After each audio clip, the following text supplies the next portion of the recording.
Halo Airsofters, hari ini sesuai yang udah gue post kemarin di Instagram dan di YouTube, gue akan bikin sebuah segmen baru di mana gue akan jawabin pertanyaan kalian mengenai hobi airsoft, terutama airsoft spring.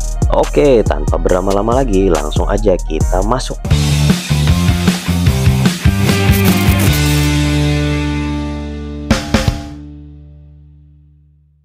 Ini langsung ada pertanyaan pertama dari Instagram. Pertanyaan dari Bro Abdul Hasan Tamami. Oke, attachment unit spring yang cocok buat unit AR. Pertanyaan bagus nih Bro. Bro ini menanyakan attachment untuk unit AR spring. Nah, berarti attachment yang nggak harus benar-benar berfungsi, alias dummy aja pun nggak masalah gitu ya Bro ya.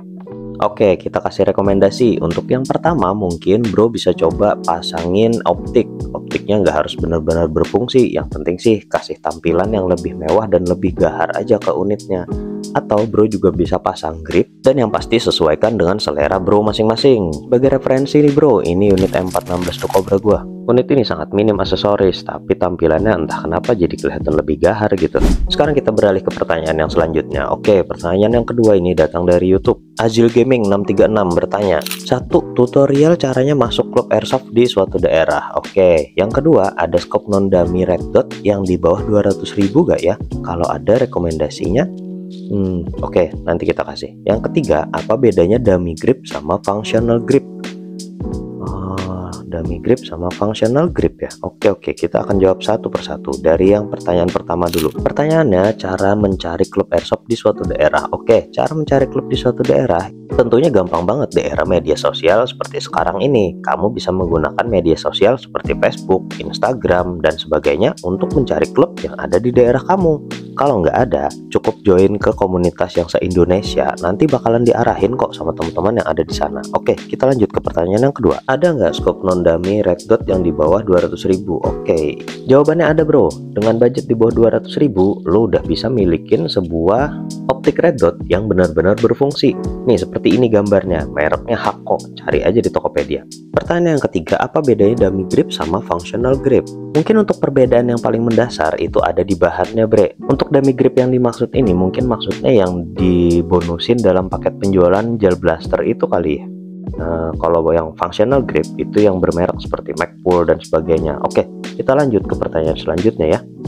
Pertanyaan dari Jal Starboy 34. Buat airsofter pemula, gear yang cocok buat lari-lari apa ya? Oke, ini pertanyaan yang sangat menarik Bre. Bisa pakai hoodie atau jersey kayak yang gua pakai sekarang ini, lalu bisa dikombinasikan dengan sebuah chest rig yang seperti ini untuk menampung magazine, dan jangan lupa pakai kacamata yang safety, pakai helm atau pakai topi juga boleh.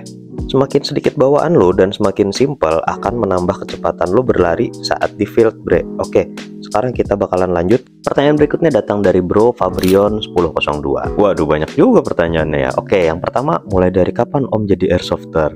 Oke, gue pertama kali bermain airsoft itu di tahun 2014. Waktu itu bersama komunitas bernama Tarantula Spring Division. Nah, kala itu gue masih menggunakan unit KACPDW Bison yang dari Cina. Zaman itu tuh unit-unit yang import harganya murah-murah banget Bre. Mulai dari 300 ribuan juga udah dapat unit yang bagus sekelas KACPDW Bison atau Double Eagle M47.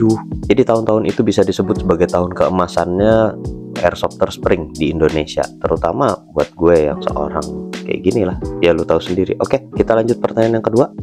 Ada nggak unit yang cocok buat pemula sama harganya yang murah? Kalau buat pemula sih gue saran biasanya pakai unit-unit spring aja dulu yang murah-murah gitu kan, yang di bawah 100.000 juga udah bisa having fun. Atau kalau punya budget lebih bisa coba water gel blaster tapi di convert jadi BB 6mm. Kita lanjutin pertanyaannya Bre. Aksesoris apa aja yang penting pada unit? Jadi Bre, yang namanya aksesoris itu sebenarnya nggak penting buat unit lo, tapi sifatnya opsional. Maksudnya lo boleh pakai atau nggak usah pakai sama sekali. Kalau menurut lo itu nggak penting. Tapi kalau menurut gue yang penting itu grip dan juga optik. Optik apa aja bebas. Yang dummy pun nggak masalah. Yang penting buat nambahin kegantengan unitnya. Pertanyaan selanjutnya, apa nama alat bidik yang bisa jarak dekat dan jarak jauh?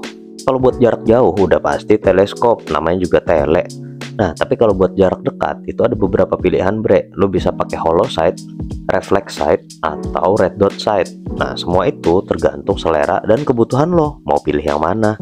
Kita lanjut pertanyaan selanjutnya. Kalau nggak pakai gears, apa saja yang wajib ada? kalau nggak pakai gears apa saja yang wajib ada? Bentar. Yang wajib ada itu pasti kacamata, pelindung wajah, karena itu sifatnya safety bukan gears seperti rompi. Tapi baiknya sih pakai baju tangan panjang untuk menghindarin rasa sakit berlebih saat lo terkena tembakan BB di kulit. Lagian juga bisa menghindarin buat tergores saat lo bermain di hutan. Oke, lanjut ke pertanyaan. Buset, ini ada satu lagi pertanyaan. Udah, akan gue skip nih pertanyaan yang ke-6 karena nggak usah dijawab juga, udah tahu kan ya. Pertanyaan selanjutnya dari R13 TV, bikin tutorial buat zeroing red dot bang. Waduh, maaf nih, bukannya nggak mau bikinin, tapi saat ini gue lagi nggak punya red dot. Lanjut. Pertanyaan saya, misalnya red dot di setting 0 pada jarak 20 meter, lalu ketika nembak target di atas atau di bawah 20 meter, apakah akurasinya akan berubah juga? Pertanyaan yang bagus dan menarik.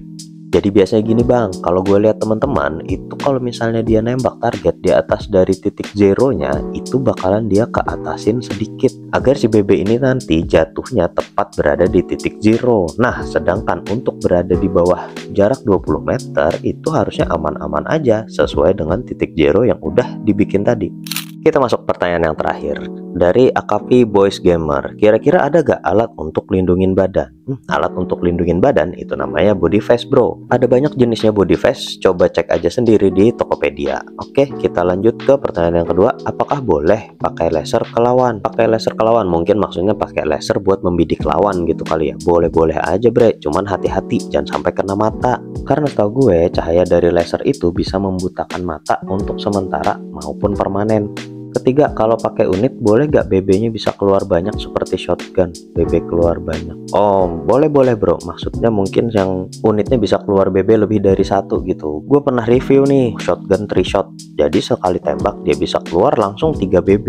Tapi baiknya sih sebelum memutuskan untuk membeli, karena harganya cukup lumayan mahal, lu konsultasiin dulu ke komunitas tempat lu bermain. Kira-kira boleh atau enggak pakai shotgun yang kayak gitu. Oke deh bro, kayaknya segini dulu pertanyaannya buat sesi pertama. Ntar bakalan gue lanjutin lagi di sesi selanjutnya dengan membahas pertanyaan yang lebih banyak.